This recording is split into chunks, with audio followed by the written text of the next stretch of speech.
Archives of Prasar Bharati presents the timeless treasure of golden era.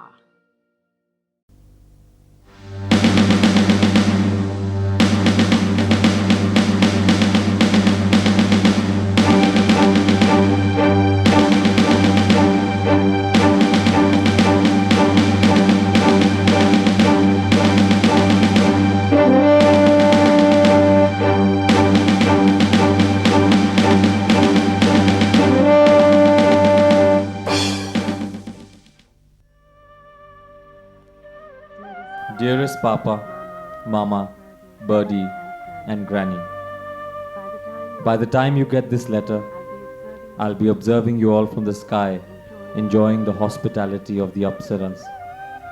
I have no regrets. In fact, even if I became a human again, I'd join the army and fight for my nation.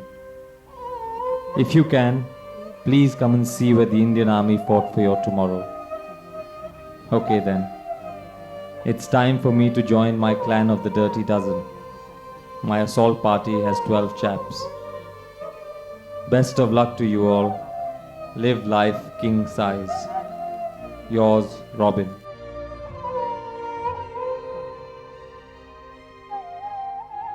Young Lieutenant Vijayan Thapar of the 2 Rajputana Rifle died assaulting 3 pimples on the night of 28th and 29th June. The letter he wrote reached his parents after the news of his heroic death. His father, Colonel Thapar, came to Dras to fulfill his son's wishes and see for himself the place where his son and his colleagues of the 2 Rajputana Rifles gave up there today.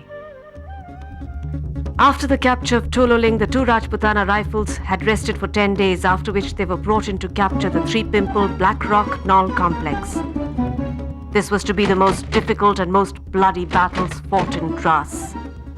This battle was to see the maximum officer casualties in the entire 50-day war. Apart from Vijayan Thapar, his immediate senior Major Padampani Acharya and Captain Nekasaki Kengruzi from Nagaland were also to lay down their lives that night. The youngest casualty of the desert warriors, Vijayan Thapar, was steeped in the tradition of services, being a 4th-generation army officer. In fact, I just met Colonel Thapar. He's an old course mate of mine. He lost his son Vijayant, and we were commissioned together. We joined the battalions together. We were in NDA together. And Vijayant Thapar is the 4th generation in the army. Having seen just 6 months of service, the young lieutenant was only 22 years old. But even at this young age, he was very sure what he wanted. Very, very enthusiastic youngster and a very idealistic man, that this is what is to be, this is what the nation should do, this is what I should do, this is what my father should do, this is what my mother should do, this is what my brother should do. He had a very idealistic view of the world and he lived by it.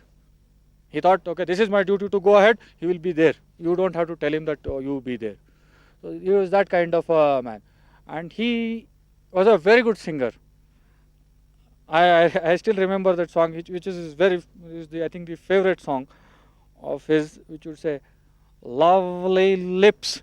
I can't sing that song, but I still remember the way he used to sing that song. It was great.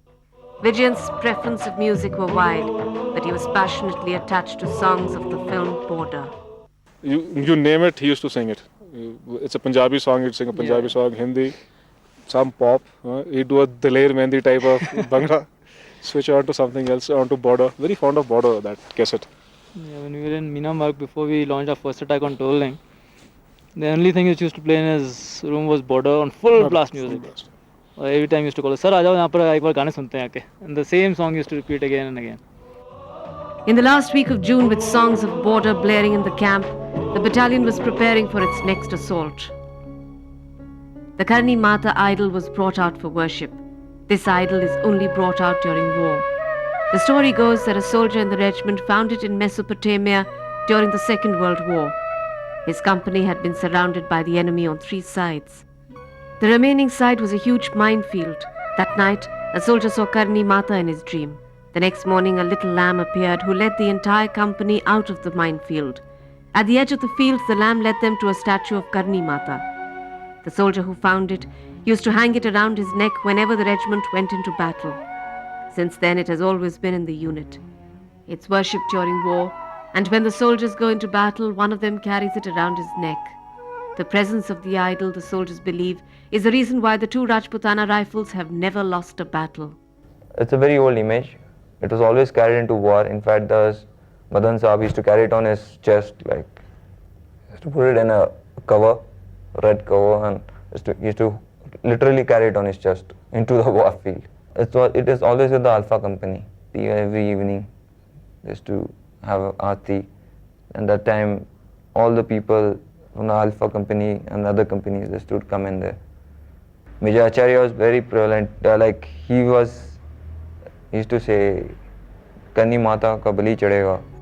Major Padampani Acharya was an officer who went through life oozing confidence and charm. Bravery was second nature to him. In battle, he led from the front, inspiring his men with his naked courage. Acharya's exuberance touched all those who came in contact with him. The main thing what we used to go about in our circles was, we used to like psyching some of the people who used to be ki little bit kya ho jayega ya nahi hoga, so we used to go and ask, hey, kya baat ban jayegi? And Major Acharya and Thapar used to ask.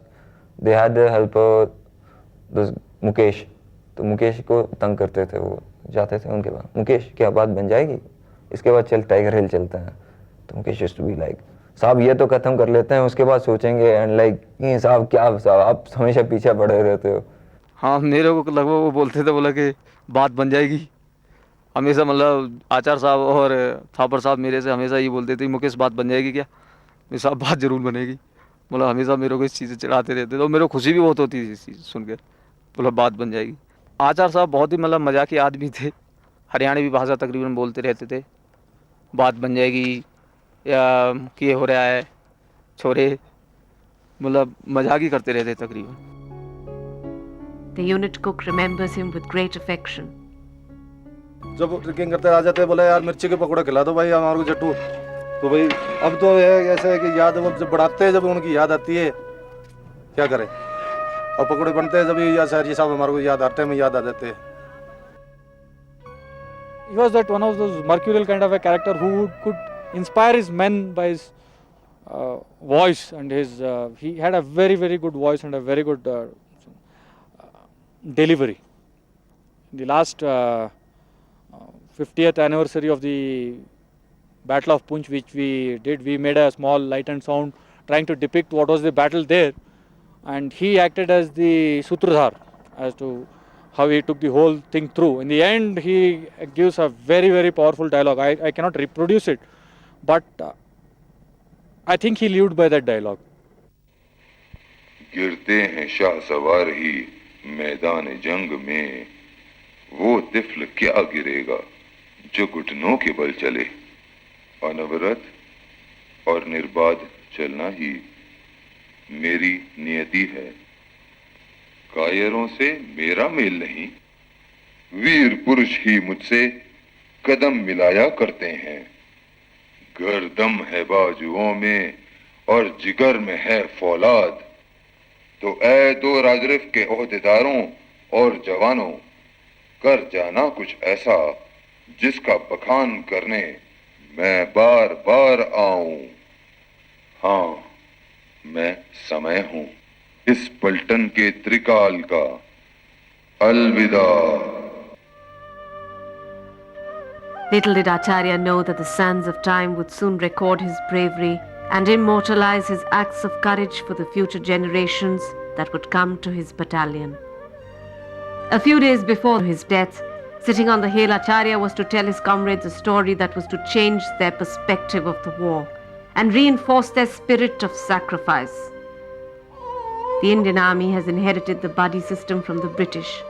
When going into war, every soldier and officer has a buddy, and the two are supposed to look after each other. During the Second World War, in the Indian Army that was retreating in Burma, there was a soldier called Ranjit. His buddy was fatally injured and dropped. When Ranjit heard of it, he asked his British officer if he could go back and try and retrieve his buddy. The officer refused, saying that he had seen the soldier getting shot and that he would already be dead. If you go back, he said, you will only get yourself killed. But Ranjit persisted and the officer gave in. Many hours later, Ranjit returned to his company, tired, injured, and bleeding. After being nursed, the officer asked Ranjit, "Is your buddy dead?" Ranjit said yes. The officer then said, "See, I told you. You got yourself injured for no reason." Ranjit looked up at him and said, "No, sir, I had to go. When I reached him, he had some life left in him. He heard me, opened his eyes and smiled. He looked into my eyes and said, 'I knew you would come back for me.' He died on my lap with a smile on his face." By the 27th of June, the attack plans for the Three Pimple, Knoll and Black Rock were finalized. Once I was tasked, I carried out reconnaissance of the area. We had to go through a large amount of planning process because the information of terrain was scanty. Once we found the terrain information, and then we had to keep on changing our attack plan. And finally, we arrived at an attack plan where a company would attack in front and a company would go through the defenses, enemy defenses, and attack it from the rear. So the Alpha company led by late Major Acharya was chosen to attack the front, which we call the Knoll company, Knoll location. And then we went, the Mohit Saxena was tasked to go through the enemy defenses, almost about 300 meters in front of them, get through them, go behind the enemy defenses and attack them from the rear. So it was a very challenging task for that company to be able to go through enemy defenses, not get involved in the fight, go to their last location and start attacking it. The assault started on the night of the 28th of June. Ravindranath had a sinking feeling as he bid his men farewell. I said, "Okay, gentlemen, see you all tomorrow morning." I said it as I would, with my heart, hoping like hell that I will see all of them tomorrow morning. And but in the heart of heart, I was wondering, I do not know how many of us will see each other, whether I will be alive or whether these people will be alive to see anyone tomorrow morning. The complete area where we were was being shelled, and the attack had to go through. So I just told my chaps, I told the company commanders, take your companies and get out of this place immediately, or else the attack is not going to go through. That itself was such a big morale booster for me that I am in command of troops who will dare death, who will stare in the eyes of death, and they won't bat their eyelids. That was the type of troops which I had, which I was commanding in this war. The attack started badly, having initial casualties even before they left. Within an hour of the assault, the leading platoon was rendered ineffective. Once the attack was progressed, Vijayan Thapar's platoon got hit very badly right in the beginning. So around about 9 o'clock at night, he was shelled very badly, and out of about 23 people he lost 2 people. About 12 were injured. So immediately Acharya told him, "Okay, you just regroup yourself and follow up in the end. I will push up with another platoon which I had kept as reserve to you." So they all charged and they got hold of one bunker, and then there was another bunker which was 25 meters, which had a sort of a depression between them. One couldn't really charge from that bunker, and it is a very, very rocky area. These rocks are nothing. You can walk in this place. There you can't even walk. You had to go from one rock to other rock. Many of these rocks are very loose boulders, so you place your foot and the whole thing comes down. So that is the type of terrain where they were fighting. And then he gave me a report on the radio set. He says, "Sir, I have reached the top. There's one bunker holding on. I'll blast it with the RL, and now Knoll is taken."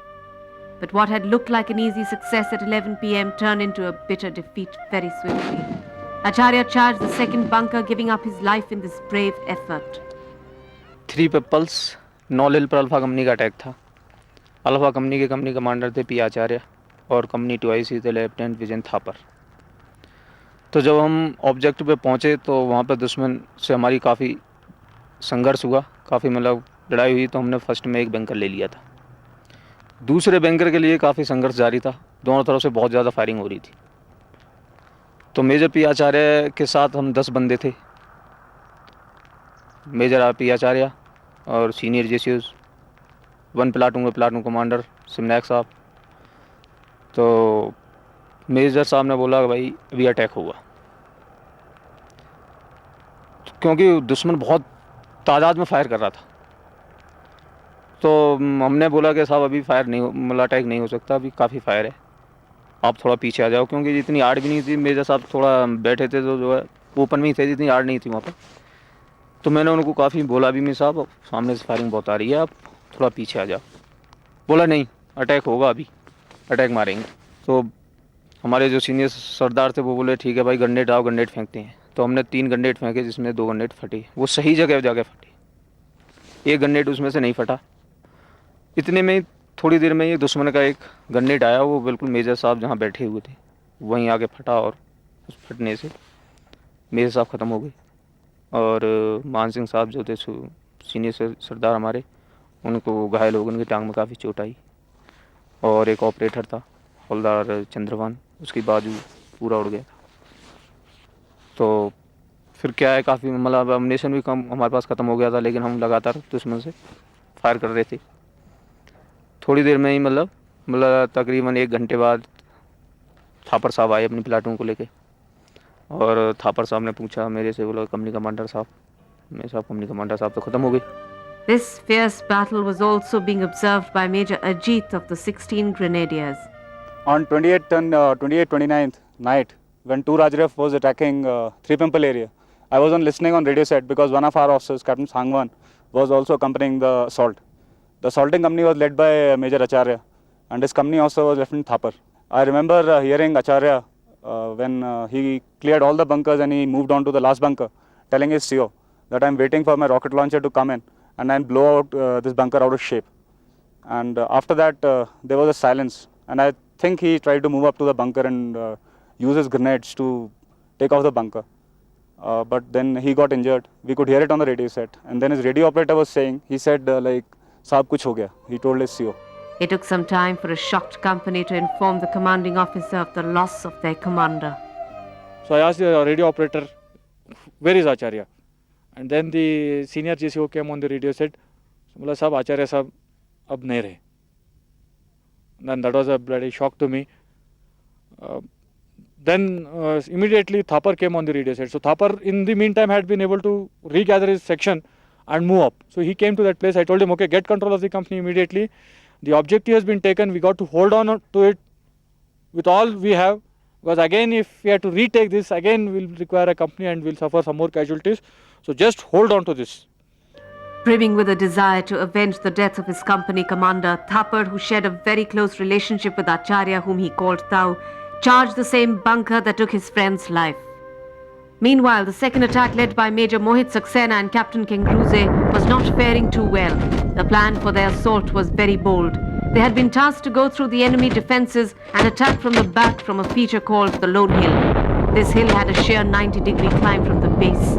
This route had been chosen because the enemy would never expect an attack from this area, as the route was so steep that climbing it was nearly impossible. Or so they thought.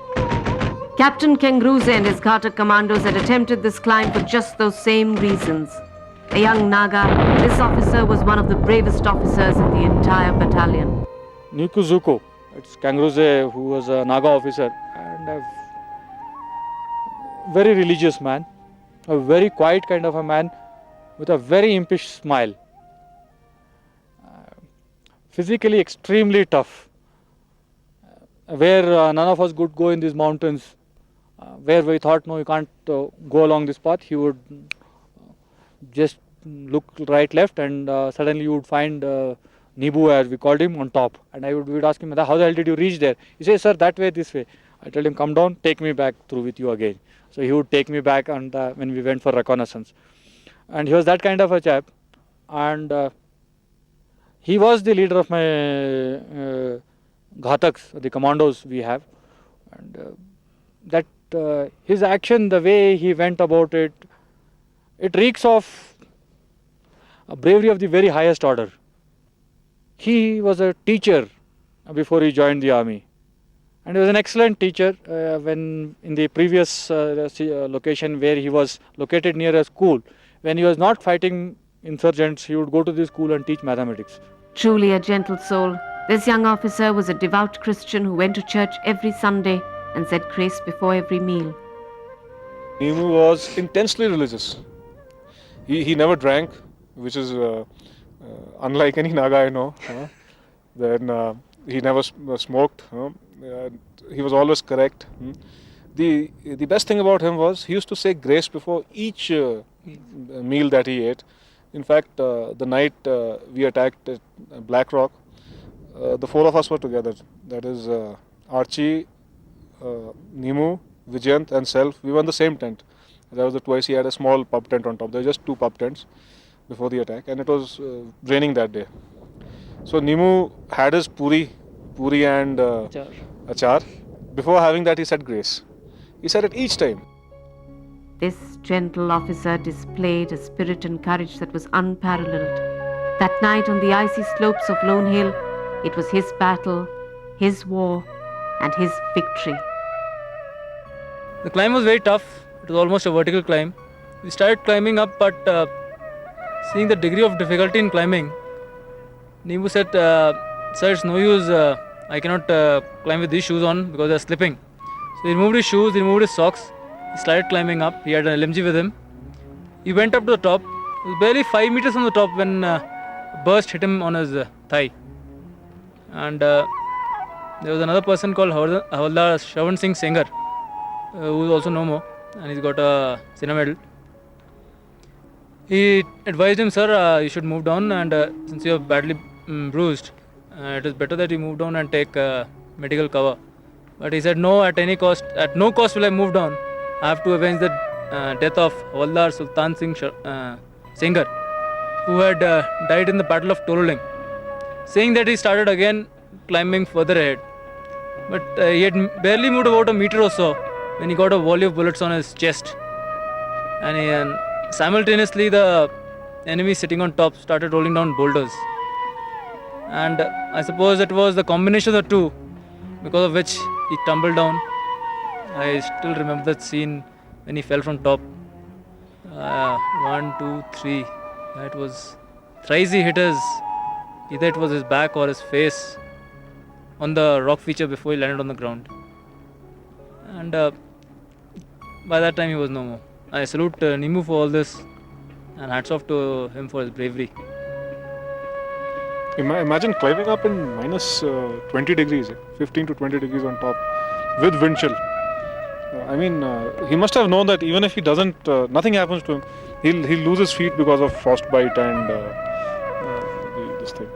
But yet he went up. With the capture of Lone Hill, the battle swung in favor of Ravindranath. The battle which I thought was slipping out of my hand suddenly swung in my favor, and by morning that whole the objective was captured by us. The battle was over. The assault was successful. The hill was conquered. But the victory was solemn. There was no joy. So that night the moon was rising. It was a late this thing. The moon was rising, full moon night, and it was a yellow moon. It was not a white moon. On top, it's the night. It's clear. It's crystal clear. There is absolutely, you can see for miles and miles, crystal clear. The moon rising. Archie's body, Vijayant's body, Anand, rifleman, Lance Naik with him, who also died. All 3 of them lying together, and the moon rays coming onto their face. Their bodies destroyed by the fire, and on top where we were in the bunker which we had captured, the Pakistanis had a sleeping bag. On top, all sleeping bags have feathers in it. So that sleeping bag was destroyed, and the feathers had they were all out. They were just flowing around the whole this thing. And Pakistani dead and unexploded mines, shines, the grenades and the cartridges. It made such a eerie sight that it's something that one can never forget. The moon rising, the rays on Archie's face, Vijayant's face. They finally found peace. They finally captured Naul against all odds. Thapar leaves behind an aging grandmother, 2 old parents, and a young brother. Nimu's name meant greater happiness. This is what he gave his large family in Nagaland: happiness and joy, and finally pride. Acharya left behind a wife who gave birth to a beautiful baby girl 2 months after his death. I personally feel that the people who did it or not with me to enjoy the fruits. And I feel that part of me has been taken off. I am not full. I don't know how long I'll take to overcome this feeling. Acharya, Thapar, Kangruze, and Vivek Gupta. Vivek Gupta was again very fond of his singing. And they four with Vijay Ramanan were the life of any party we had. They would take on the dais with the wisecracks, with the songs, with music, and what have you. That they were this heart of this battalion, and they would get us going all the time. Raman, the sole surviving member of the jazz band, now whiles away the solitude by humming his comrades' favorite tune.